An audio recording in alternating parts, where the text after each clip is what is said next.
enter one and all, past the cloudy door, where wonderful things will happen that the world has never seen before. In Dexter's laboratory lives the dopest nerd you've ever seen. One day he smoked some cannabis and had a dream. What if he could sesh with fandom's best in Dexter's Dab? Hello, friends. It's been a while, but we're back.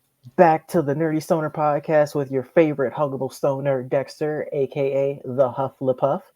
And I am joined by a very, very good friend, Mr. J. Kirby of the Kirbside podcast and Dice Heart with a Vengeance. How are you doing today, my friend? Oh, I'm doing absolutely wonderful. Thank you for having me on, Dex. I greatly appreciate it. I appreciate you being here. Absolutely. You have been in the content creation podcast show game for a while now. Like, how long has it been for you? Our about almost 4 years. Our first, crazy. The first episode of Kirbside podcast dropped January of 2020. Wow. I specifically remember it because it was mine and my former co-host predicting that year's Royal Rumble. Mm-hmm. And then the next episode was, okay, so this happened, and been going at it ever since. Nice. That's awesome. Mm-hmm. Can you tell the people a little bit more about your shows and Oh, what absolutely. you do on them? So Kirbside Podcasts, I try to cover as much nerdy pop culture stuff as I can. I've done interviews with actors. I've done interviews with indie wrestlers, couple musicians. Biggest interview I got to do was with Steve Cardenas, aka the second Red Power Ranger, which was like the biggest thing ever. Like, it was only about 5 to 6 minutes of an interview, but like, that was the greatest 5 to 6 minutes of my life. Just, I was so hyped and I was so proud of that. Let's see, who else have I gotten to talk to? I got to talk to Keith Burgess, who voiced Akuma in the animated Street Fighter movies. Nice. He was so down to earth and just super chill. That's a good dude right there. One of my closest friends from meeting through the show, and one of my favorite interviews, I got to meet a nice lady named Shanna Stoker. And Shanna is the great grandniece of Bram Stoker, who wrote Holy Dracula. Shit. Yeah. That was my reaction when I saw her on TikTok. I was like, holy shit. I reached out and I was like, listen, you have to have like the most amazing story to tell, and I want to hear it. Please, would you like to do an interview? And she's like, absolutely. And boom, we've been friends ever since. She's the nicest person. I love it when people can make connections like that. Like, it's just so genuine and they're just happy to talk to you and just talk about, whatever. And it's just nice to know that people are people. Right. There's a lot of people that I've just, because before I started doing the podcast thing, I was a wrestler. Well, I still am a wrestler. I just haven't had any bookings lately, and that's my own fault. But I've traveled everywhere, and I've met a lot of wrestlers I never thought I'd get the chance to meet. And some of them are like the dopest, just most down-to-earth people. And it's so cool to see like these people you see on TV that you see as like megastars, and then you just shoot the shit with them in the back for like 20 minutes and like, damn, I just hung out with them. That's this is a thing. All right, I'm gonna go home and process that. I get that. How do you think your younger self would like react to you being able to hang out with all these big stars, interviewing Power Rangers and wrestlers and? Oh my gosh, I even let alone kid me. Like even 18-year-old me wouldn't have believed it. Like 19-year-old me didn't understand that, conventions were a thing and that you could meet famous people. Like, you see it on, TV where they're doing like interviews, or, they're out in Hollywood and you see, famous people walk by. Like, I didn't think that was a thing. And I've met legitimately some of my favorite actors. I got to meet my childhood hero. So, like, just some of these opportunities are mind blowing. And I still can't believe it. Nice. That's all. You're living the dream, man. We I'm both are. I'm trying, man. I'm trying. So you're succeeding. I see it. Thank you. So can you tell us a little bit more about Dice Heart with a Vengeance? Oh, absolutely. I'd love to talk about dice. I could talk about D&D all day, let alone just Dice Heart. So Dice Heart with a Vengeance is our spin-off, is the spin-off show to Kirbside podcast. We started off mid 2020, like August-ish of 2020. One of my buddies, he's an independent wrestler named Manabo. He reached out to me because we had talked at a show years before this, like 4 or 5 years before this. And we were just shooting the shit at a show. And he goes, "Don't you like D&D?" And I was like, "Yeah, I love D&D." We had like a whole conversation about it. So then he hits me up a few years later because we were still friends. Like we talk all the time. But he's like, "Hey, man, me and my buddy want to start a D&D game." And one of my best friends, Tim, he talked to me all the time about D&D. So I was like, "Hey, these guys are starting a game. Do you want to hop in with us?" And he's like, "Oh, absolutely." And poor Tim, we got like about a week into planning playing the game, and Manabo goes, "So who's gonna DM it?" And I went, "All right, I'm gonna have to ask Tim because the first thing he said is, 'Do I have to DM?' And I told him no." So I, I sulked to him with my tail between my legs. I was like, "Hey, do you want to DM the game?" He's like, "Fine, I'll do it. And while we were prepping this, I reached out to Manabo again, and I was like, "Hey, man, I'm kind of thin on content right now because Kirbside had only been a thing for a few months, and I'm not gonna lie to you, like COVID was really bad at the time, so like I'm stuck in the house, not doing anything, can't go anywhere." I'm having nothing but technical difficulties when I try to edit episodes. So I'm like losing steam on this whole podcast thing. And I was like, "Do you mind if I record the sessions so I just have some content, just something to fill, the gaps?" Yeah. And he's like, "Yeah, sure." And I talked to everyone else because it's very important whenever you play any D&D game that everyone at the table is comfortable with what's going on. And we preached that a lot when we did the Q&A panel at J1. But everyone was like, "Yeah, no, that's cool." And I got one of my buddies from work to join in because like every good party in any RPG, you need a healer. And none of us had built one. And then my co-host / girlfriend at the time, she asked to join.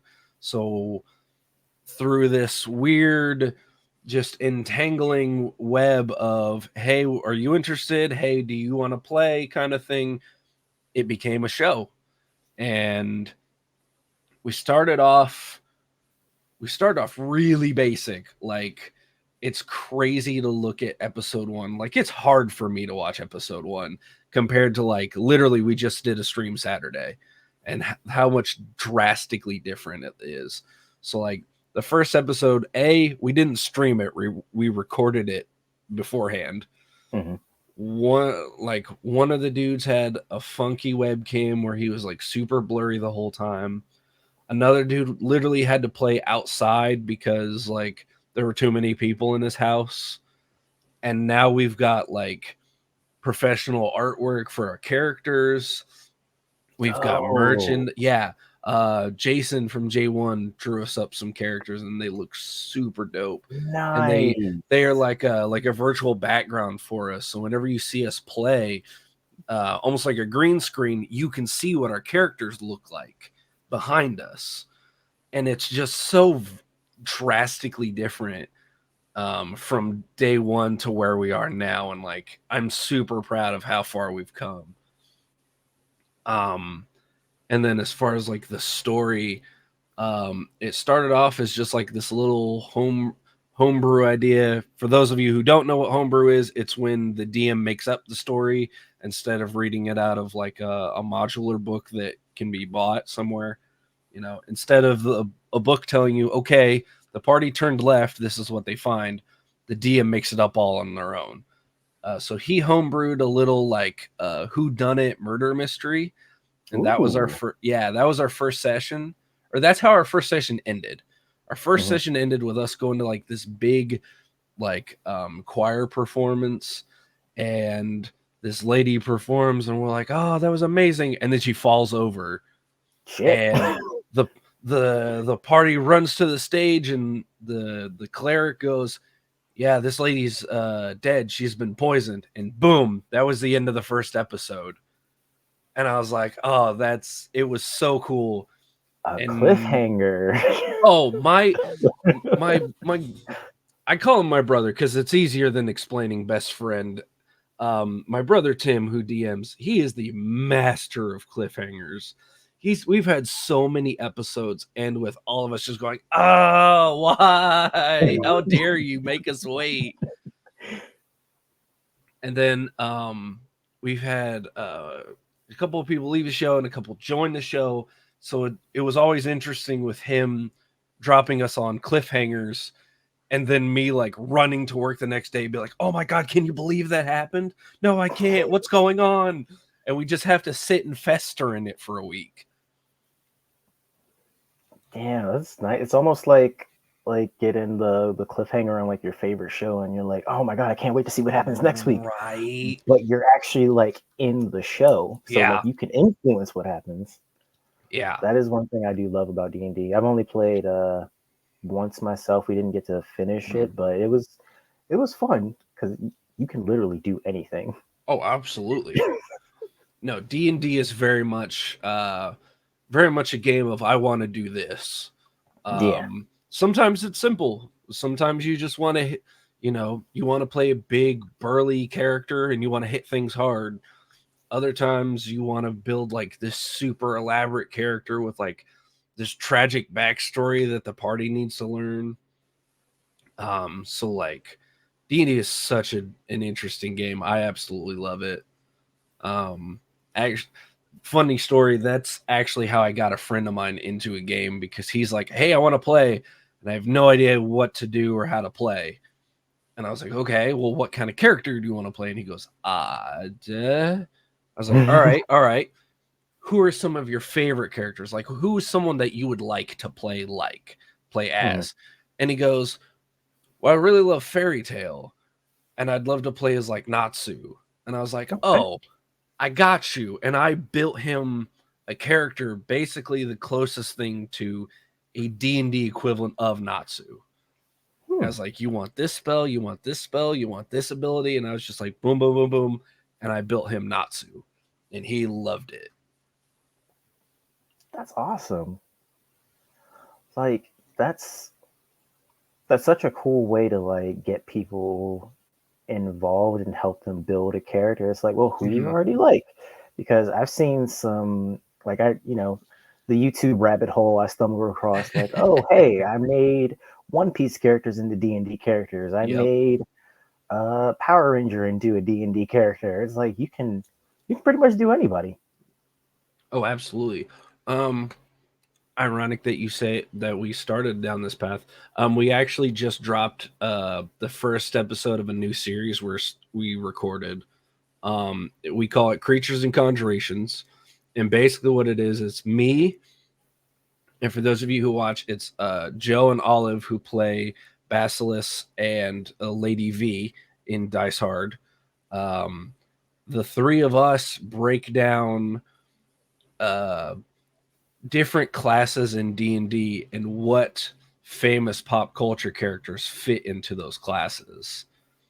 Yeah. Dope. Can So you our give us an example? I can actually, because our first episode that we recorded is about artificers.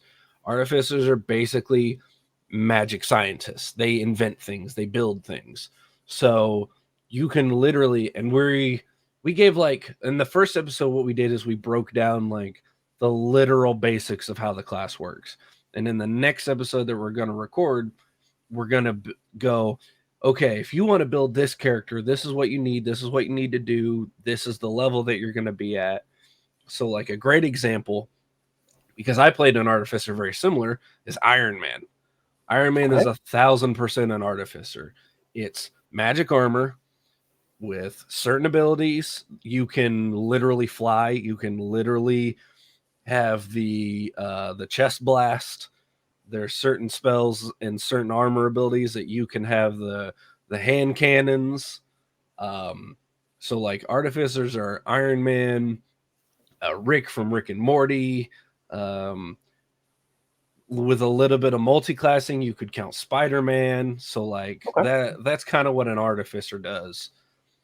Is just they build things, and instead of using, well, they technically use magic, but instead of reading it out of a book or flipping a wand, they pump it into something made of metal. Interesting. All right, I want to throw you a character and see, just to see if you can have an idea of like what their class and everything would be. Okay. How about? As long as they're not too obscure, I should be able to do it. Okay. What about Bruce Banner's Incredible Hulk? Oh, this one's simple. So what you do is you start off, of course, the basic. You start off with Barbarian. Because there is literally at step one of Barbarian, you get an ability called Rage. Mm-hmm. And when your Barbarian is raging, if they're resistant to certain types of damage, you get what's called advantage on certain ability checks because of you're so angry that you just power through it. Mm-hmm. And as long as something is fighting you, you keep raging, you stay angry. And the higher the level you get, the angrier you get. And the more you can focus that anger. I'm pretty sure if you get high enough in Barbarian, you get extra movement, so you move faster. You get certain damage bonuses the higher level you get. So literally, the angrier you get, the stronger you get. If I'm going to throw some flavor in there, I'm going to multi-class it into Monk, which is very much like the Kung Fu build. Mm-hmm. And I'm either going to do Monk or I'm going to do Fighter, which is like just a basic sword and shield kind of class. But fighters have a special ability called, oh my goodness, unarmored fighting. So basically, instead of rolling certain die for just, all right, I'm going to hit this with my bare fist, you roll an even higher die. I think I might have one. Here we go. I always have dice on standby, I promise. So usually, if you're going to hit something without using a weapon, it's just going to be 1 plus whatever your character's strength modifier is. If you take unarmored fighting, you can roll a d6, a 6-sided die, and that becomes your damage plus your strength. And the higher your level goes, maybe that turns into a d8 and maybe even a d10 at like really, really high levels. Mm-hmm. So I would probably give him fighter, unarmored style. Definitely just pump all the levels of barbarian into him. Because rage. And I'd probably do, I would say the easiest one would have to be, excuse me, the Berserker Barbarian, which is the subclass, which is, all right, you can literally just tape a weapon to a ceiling fan because that's the kind of damage you're pumping out. You're just spinning around, smashing everything in your path. So definitely Berserker, definitely Barbarian, and a little bit of Fighter in there for flavor. Okay, that makes sense. I want to throw a slight curveball at you to see if you can do this one. Okay. Stink Meaner from the Boondocks. Oh, okay. I feel like you could have some fun with this one. See, I'd love to give him a couple levels in Barbarian just because he'd be so angry. I would probably give him. I'd probably do Monk because of his ability to fight hand to hand. Yeah, I would definitely do Monk. I would probably throw in one level of Bard so that you can get a specific spell called Vicious Mockery. It is literally a spell that does psychic damage because you insult your opponent. Damn, so you could roast your opponent to death? I've done it. I have really? done it. I have used Vicious Mockery to kill monsters before. So yes, you can roast your opponent to death. That is a first. I never thought I'd hear. But hey, it's D&D. You can do anything, right? Exactly. Yeah, Monk, little bit of Bard in there. And then you'd probably spoilers for a 10 to 15-year-old show. After he dies, I'll probably give him a couple levels of Warlock just because. Yeah, probably a couple levels of Warlock because that's exactly what a Warlock is hey, I'm going to make a deal with this shady monster / demon devil. It depends on the flavor of Warlock, but I'm going to make a deal with them and they're going to give me powers. And that's exactly what happens. Nice. Okay. All right. I got one more for you just because I'm just curious how this person would even exist. Ben 10. Oh, that one's easy. That one's actually really easy. It would depend on your DM. Ben is 1000% a druid. Okay. Oh, duh, because he can turn into because he can turn into anything. Basically, just like the oh my goodness, what's it called? The Omnitrix. Thank you. I was like T something Omnitrix, because the Omnitrix with certain aliens that he runs into, he can turn into them later. That's literally what a druid can do. If you see an animal and you're high enough level, you can turn into that animal now. Wild shape is an amazing thing. And I'm really excited to see what our druid in our game, Draco, can do, because he has seen some crazy monsters. And once he gets high enough level, he will be able to turn into them and just have kaiju fights with things. And I'm looking forward to it. Damn, kaiju fights and D&D. That sounds cool. Right? So what is your racing class that you like to play or are playing right now? So right now, for Dice Hard, I'll just keep that simple because I'm in like 4 games. Okay. For Dice Hard with a Vengeance, I play Sir Neramos Torn II. He was recently, only maybe like 6 months ago, Streamwise, he was knighted, so he became a Sir. I started off with a fighter, and then I started taking levels in Paladin, which is basically a holy knight. And literally not even last week, me and the DM rebuilt his character sheet, so now he's more Paladin than he is fighter. So now I've got some interesting magic that my character can play with. it's really funny because his intelligence and wisdom stats are not very high. So he's not the smartest person in the group. And when I first started taking levels in Paladin and first started using magic, the player who plays as Draco was just like, so when did he get magic? And are we all okay with him having magic? Him, that one. We're sure this is a good idea. The guy And who's it, using fireballs to light his cigarettes. right. And at this point, he's like, I guess this is a thing now. I can't stop it.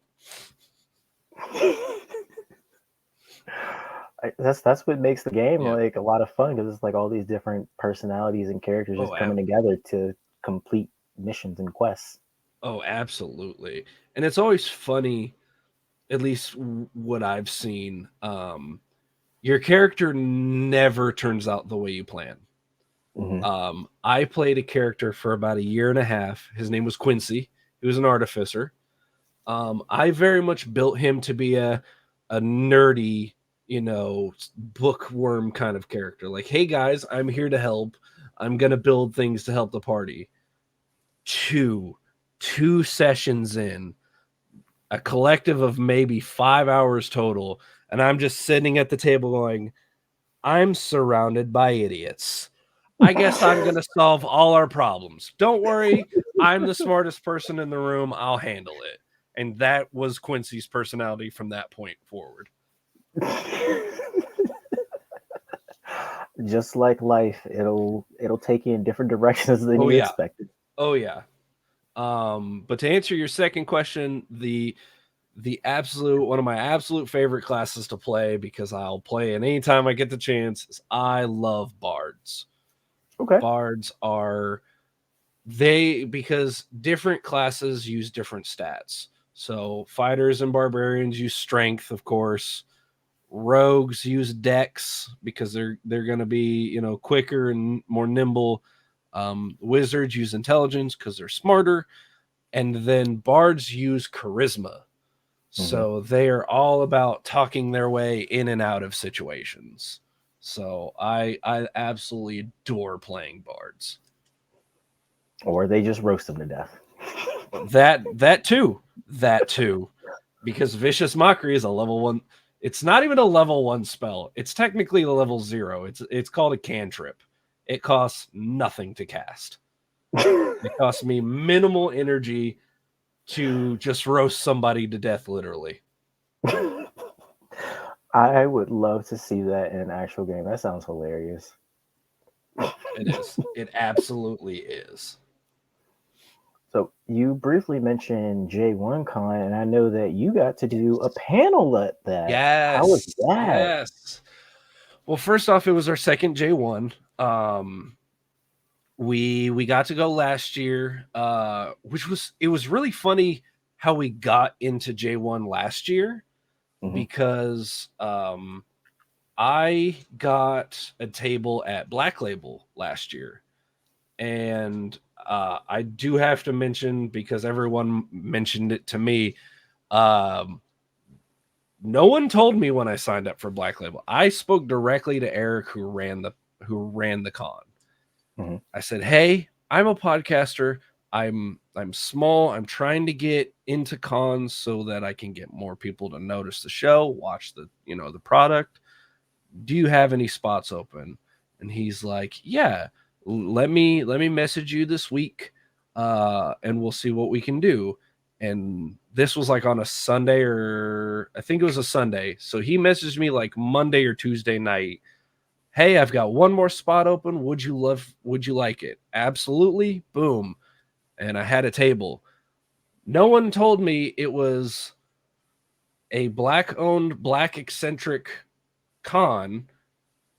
And my roommate at the time said they didn't just pick a white guy to fill in this spot. They picked the whitest guy they could to fill in this spot. I was like, thanks, buddy. Thanks for pointing that out. But I got the table. And while I was there, that's actually where I got to meet HNIC. That's where I got to meet Jason. But everyone kept talking about this J1 thing, J1 this, J1 that. And being a wrestling nerd, I keep hearing J1 and I keep thinking the G1 Climax tournament from New Japan. And I was like, well, apparently this J1 thing's got to be important because everyone keeps talking about it. So I think I reached out to Curtis and I was like, hey, what the hell is J1 and why is everyone talking about it? He goes, oh, it's this con coming up in November. And I was like, I'm pretty sure I'll still be here in November because I was preparing to transfer. Work was getting ready to send me somewhere else. And I was like, I'm pretty sure I'll still be here in November. So let me reach out and at least try to get, one more con appearance. And got a hold of Jason. He's like, yeah, cool. We've got a spot for you. And me, Taruk, and our buddy George, the wrestler Manabo, who plays the character Taruk on Dice Hard. His real name is Tim, and the DM's name is Tim, so it's easier for me to just call him Taruk. That makes sense. But Taruk's our barbarian, and then our buddy George plays our warlock. The three of us all lived in Jersey at the time, so the three of us went to the con. Had an absolute blast, had an amazing weekend, got to meet some just wonderful people. And then we were planning on doing HNIC Con, mostly because HNIC pressured me into doing it on a live stream. I think I remember that episode. Yeah. I've got like 4 or 5 of 6 of them sitting at my table at Black Label, and they're like, so, you gonna come to HNIC Con? I was like, sure. I don't think I can say no with all of you sitting in front of me, so I'm sure I'd love to come. And so I started working on trying to get a table there. While that was going on, I reached out to everyone from Dice Hard, and I was like, hey, would you guys be interested in doing a Q&A panel? And they're like, yeah, that'd be fun. So that's where we applied for the panel. We applied for a table.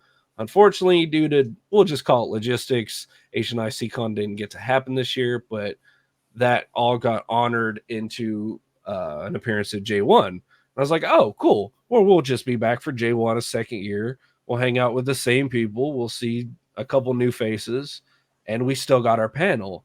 So we were super hyped. I won't lie to you because I told this story when we came back.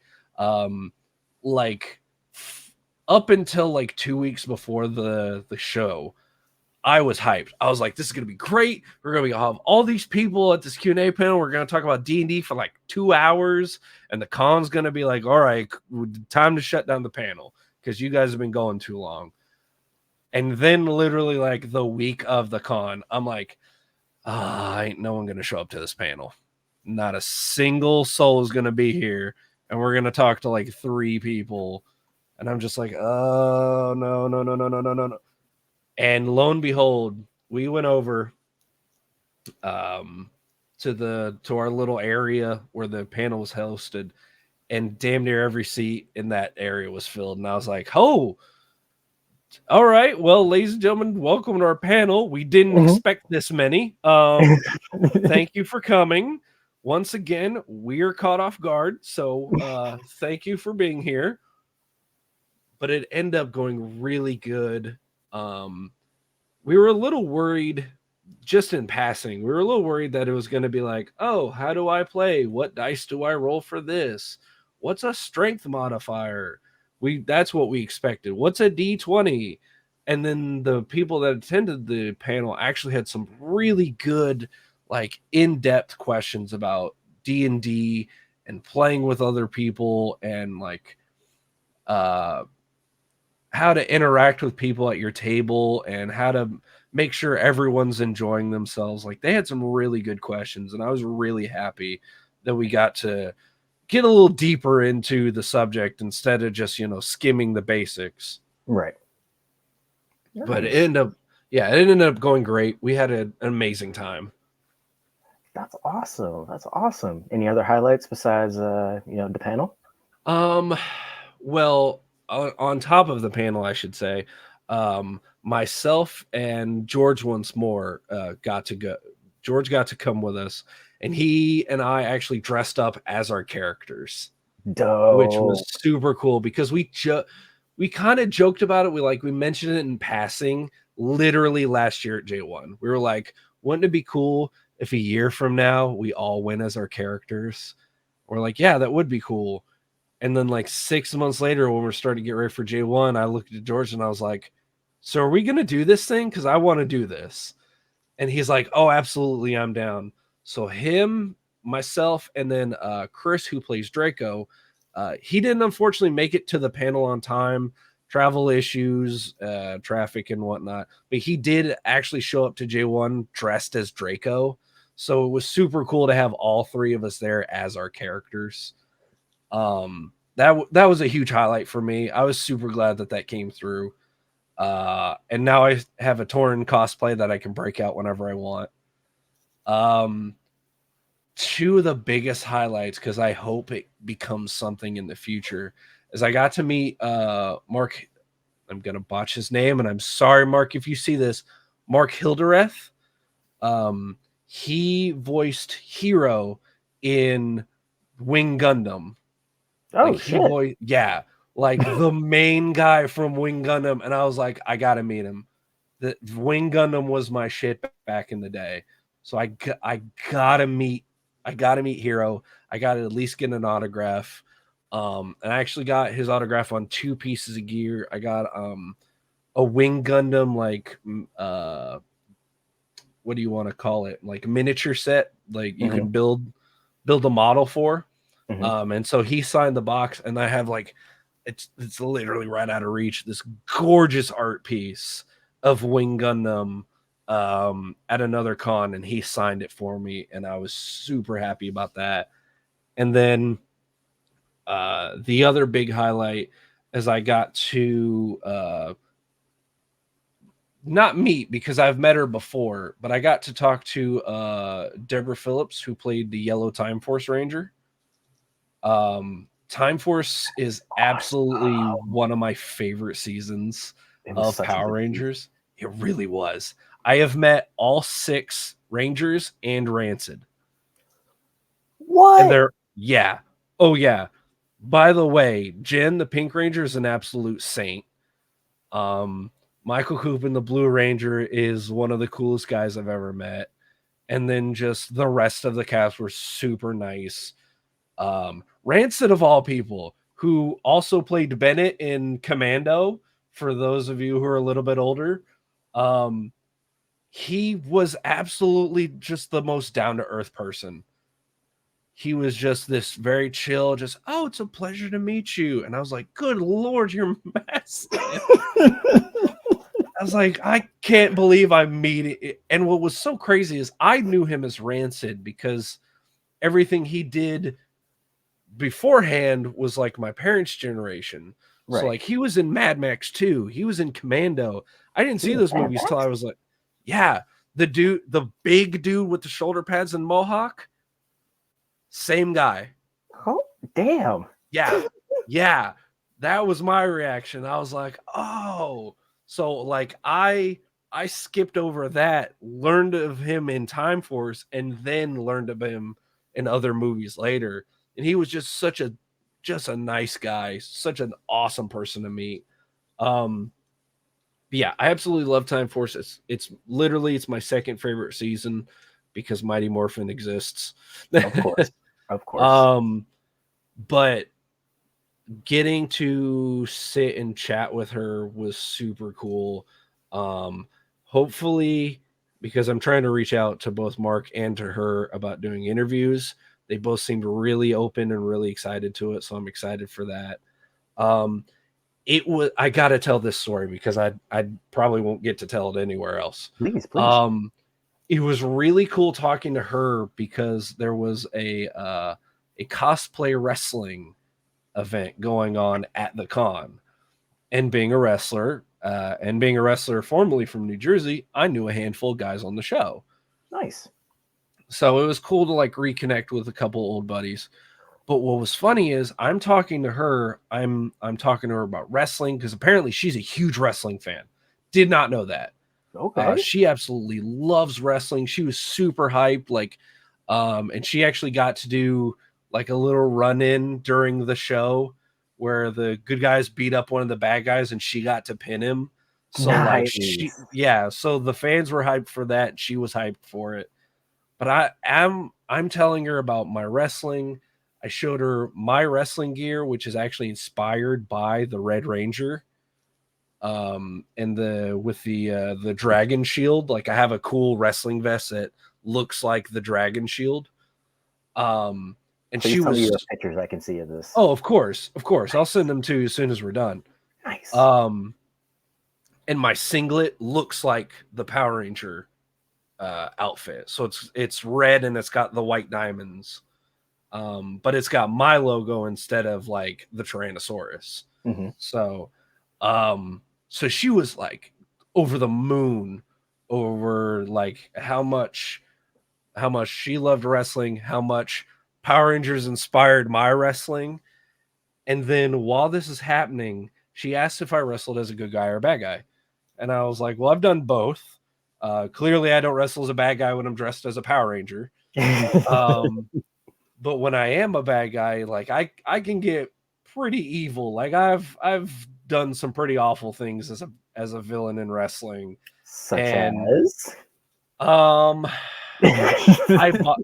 I body slammed a guy in front of his own family. I yelled at them first.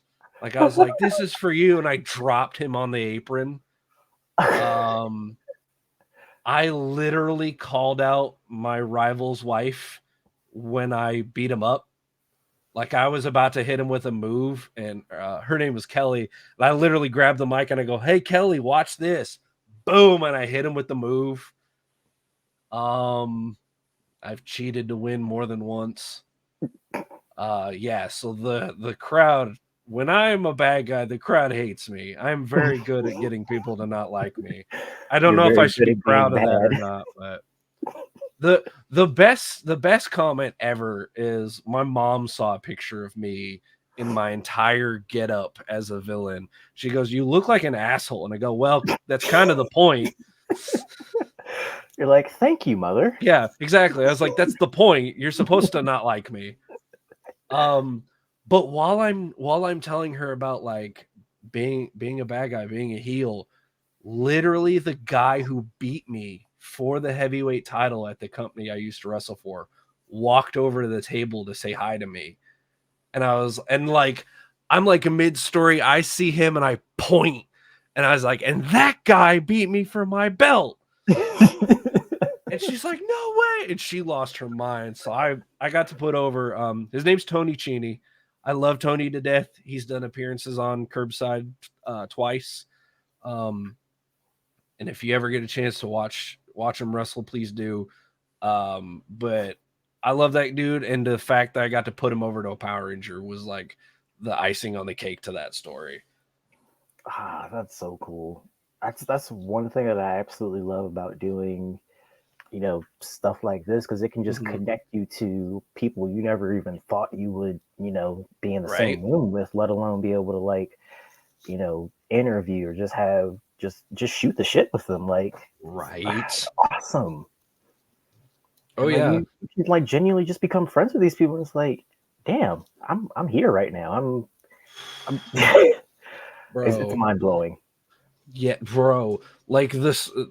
Not to interrupt, but the story of getting Steve Cardenas to do the interview was crazy because please tell it. He was doing an appearance in Dallas. I live down in Texas, so he's about an hour away, and I was like, all right, I'm gonna go to this event. I'm gonna shoot my shot. I'm gonna be like, hey, so and so, I would love to interview you, please, maybe. All right, I'm gonna go away now forever. But he actually knows a friend of mine that I met through wrestling. And I guess they're tight. Like he's done appearances for my buddy. His name's JT. He's done appearances for JT more than once for like charity events and whatnot. So I reached out and I was like, hey, I'm going to go talk to Steve Saturday. Do you mind? Because I don't want to just name drop you and be rude, especially because I hadn't talked to him in a while. I was like, hey, I'm gonna go talk to Steve this weekend. Do you mind if I use your name as like a connection? And he's like, oh yeah, I'll call him right now. What? I'm sorry, you said what? You had said his phone you said call a Power Ranger like he's your bro. Like, I was mind blown. I was absolutely mind blown. Also, Steve Cardenas is a super nice person. He was super, like, he was busy. He was very busy that weekend, but he was very understanding.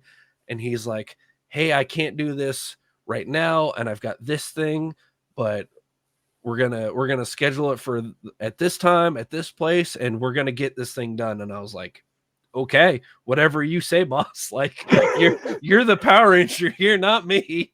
I was like, I'm just happy you said yes. Yeah, right? That's exactly what it was. I got a I'm not gonna share the name yet because I haven't got it scheduled yet. But I got an email from a very, very well-known voice actor for an interview right as I was leaving J1. That basically I had the exact same reaction. His manager said, yes, he's willing to do the interview. He's going to be busy for the next couple weeks, so I'll reach out to you when he's available. And I was like, of course, I can't wait to hear from you. And on the other side of the phone, I'm like, no, take your time. I'm no one. Please, please. I'm just glad you said yes. I am still in shock that this is happening. You can call me in 6 months and I'll be ready, you know? So like it's mind-blowing to think of that sometimes. It makes me think of like that scene from Wayne's World when they met Alice in Chains. We're not worthy. We're not worthy. We're not worthy. That's how it feels, my guy. That's how it feels. Like, God rest his soul.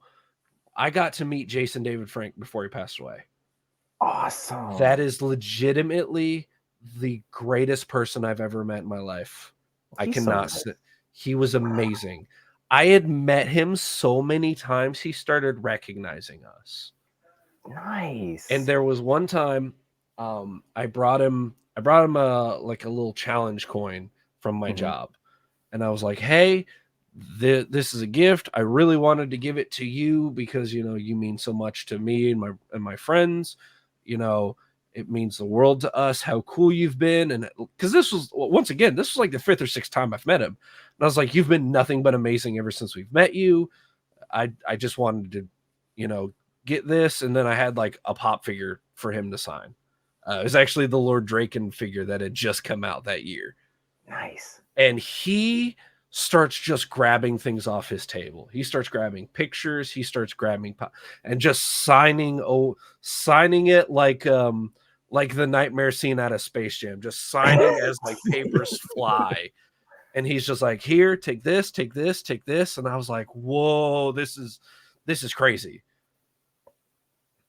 But yeah, that was a really cool moment to see just him react like that. Just, it was mind-blowing. Let this be a lesson to anybody watching this. Shoot your shots because you never know what's going to happen. Listen.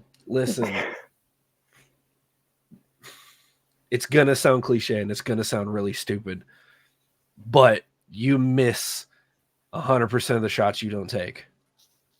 So go for it. And I've legitimately, my buddy George, who I've mentioned before, whenever I start getting nervous about doing interviews or whenever I'm like, I'm worried about, you know, emailing so-and-so to do an interview, he just messages me one sentence and it powers me to do anything in this world. You interviewed a Power Ranger. And I was like, you're right. Yeah. I did interview a Power Ranger. I can do anything. So I just pushed through that anxiety. So just go for it. Shoot that shot. Nice. Sorry, you froze up for a second, but I think I heard you're you. good. Nice. Well, I don't want to take up too much more Oh of your no, time, you're my good. You're friend. good. So that there is one other question that I have to ask you. I It's of course the question that I ask everybody that comes on here. Now, gotta preface this because I know that you are in the military, so this is yes. all completely hypothetical. Yes. Completely hypothetical. Yes. If there was somebody that you could sesh with in the multiverse, who would it be and why? Mm, to sesh with. You know, I I gotta say it mostly because A, his reputation, and B, because I've heard stories of it. I'm gonna say it. Once again, hypothetical. I do not partake, and I don't judge anyone who does. I don't. But if I had to pick one, Snoop Dogg. Classic. Yeah, Classic. because I've heard nothing but like mind-blowing stories of the one time that someone got the chance. That's got to be my pick. Plus, I like his music. Like the dude's a musical genius, and I would love to just sit and listen to him talk. There's, ironically enough, there's a lot of people, celebrity wise, that sure I would love to meet. I'd push certain people out of the way to just get in line to meet said people. And then there's others where they're still famous and I'd still love to meet them, but for different reasons. Like I'd love to just sit in a room and listen to them talk about a subject or Hmm. listen to them tell a story. And I would just sit there in awe of it. Like uh great example. I got I got to meet one of my wrestling heroes. I got to meet Dean Malenko. He wrestled for WCW and WWE. He wrestled in Japan. He's he's very he's not a super high name wrestler like The Rock or Hulk Hogan, but he is a amazing technical wrestler. Like the dude has never had a bad match. And I got to do a training seminar with him. So I literally just got to sit there and listen to him teach for an hour. And I was like a kid on Christmas. I was like, this is amazing. This is the greatest day ever to just let this man spread knowledge everywhere. And I'm just like hooked. So to sit in a room with certain celebrities like that and just listen to them talk and just listen to them chill is amazing. Would be an honor. Especially Snoop Dogg with all the side Espe- quests he's going on right now. Bro, man he's completing all the side quests. He's done cooking shows. He's done Didn't he just announce that he's doing a video game company? Like he's I think he starting his own did. production company? Yeah. Like this man is gonna just attain all the goals, and I'm happy for him because what's crazy is I've listened to his interviews, and it's not just his musical forethought, but like his business acumen is just amazing. He'll talk about um I want to remember the story, but I don't want to misquote it. I think he talked about buying Death Row Records. And the reason he bought it wasn't for the name. He bought it for like all the masters. And he's like, I'll make twice, three times as much money off the residuals of all these old songs getting played than I will anything new that gets made or anything that has the label on it. And I was like, that's genius. This man Absolutely. is just gonna sit back and collect is what he's gonna do. So the guy's smart. I like you said, he's finishing all the side quests, and I respect that. Shit, I think he even has his own cereal. It wouldn't surprise me. It would not surprise me in the slightest, to be bluntly honest with you. Bluntly honest. of Awesome. Well, I'm not going to take up too much more of your time, my friend. I appreciate you being course. here with me and talking Absolutely. to me about yourself, your experiences, inspiring the people to tell them to go out and make it happen. Yeah, man. Um, any final thoughts you want to You want to leave? Well,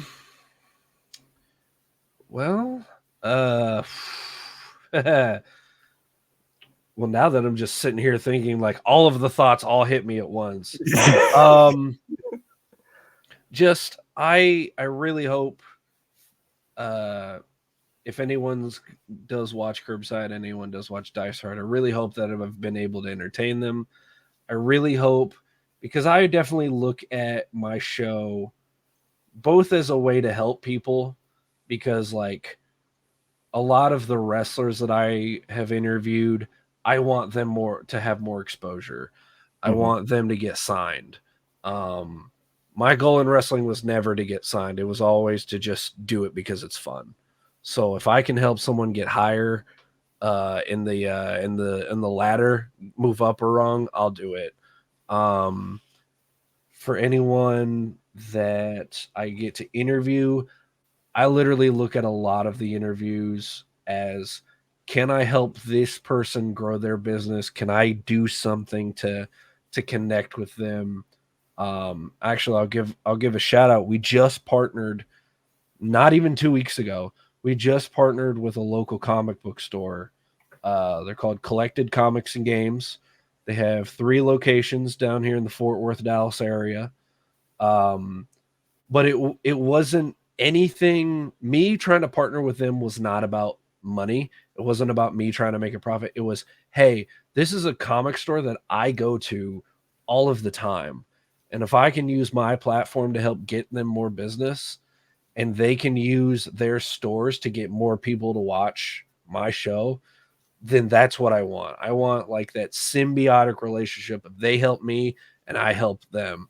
And I would do almost anything for that store. There's a lot of like so many people on my show, wrestlers, interviewers, that like if they reach out, I'll do just about anything for them to help them. So I hope I can help people with their business, with their their platforms, with their followings.